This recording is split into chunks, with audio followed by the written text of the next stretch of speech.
Hindupuram YCP కార్యాలయంపై దాడి ఘటన కలకలం రేపింది. వైసీపీ ఆఫీస్ అద్దాలు, ఫర్నిచర్ ధ్వంసం చేశారు దుండగులు. అంతకుముందు బాలకృష్ణపై హిందూపురం వైసీపీ ఇన్ఛార్జి దీపిక భర్త వేణిరెడ్డి ఘాటైన వ్యాఖ్యలు చేశారు. 40 ఏళ్లుగా ఈ ప్రాంతంలో మనం ఎవడి కిందో బానిస బతుకులు బతుకుతున్నామన్నారు వేణిరెడ్డి. ఎవడో హైదరాబాద్ లో ఉంటే వాడి కింద మనం బతకాలా అని ఘాటు విమర్శలు చేశాడు వేణిరెడ్డి.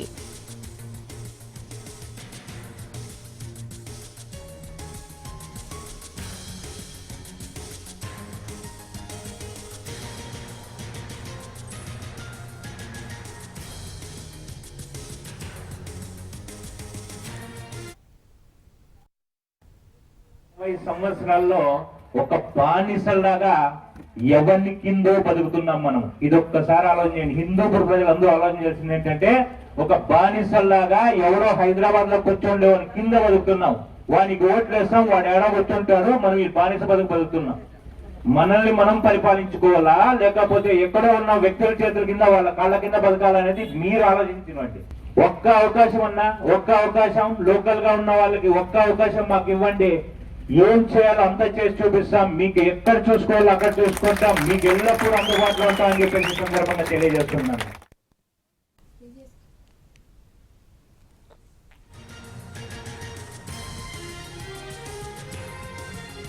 హిందూపురం వైసీపీ కార్యాలయంపై దాడి ఘటన కలకలం రేపింది. వైసీపీ ఆఫీస్ అద్దాలు, ఫర్నిచర్ ధ్వంసం చేశారు దుండగులు. అంతకుముందు బాలకృష్ణపై హిందూపురం వైసీపీ ఇన్ఛార్జ్ దీపిక భర్త వేణిరెడ్డి ఘాటైన వ్యాఖ్యలు చేశారు. 40 ఏళ్లుగా ఈ ప్రాంతంలో మనం ఎవడి కిందో బానిస బతుకులు బతుకుతున్నామన్నారు వేణురెడ్డి. ఎవడో హైదరాబాద్ లో ఉంటే వాడి కింద మనం బతకాలా అని ఘాటు విమర్శ చేశారు వేణురెడ్డి.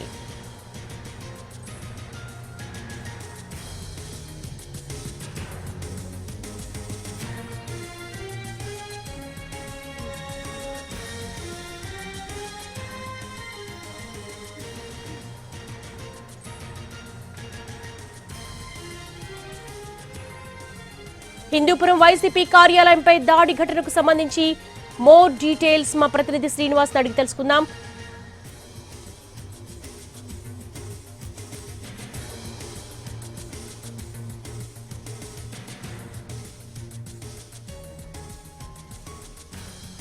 హిందూపురం వైసీపీ కార్యాలయంపై దాడి ఘటన కలకలం రేపుతోంది. వైసీపీ ఆఫీస్ అద్దాలు, ఫర్నిచర్ ధ్వంసం చేశారు దుండగులు.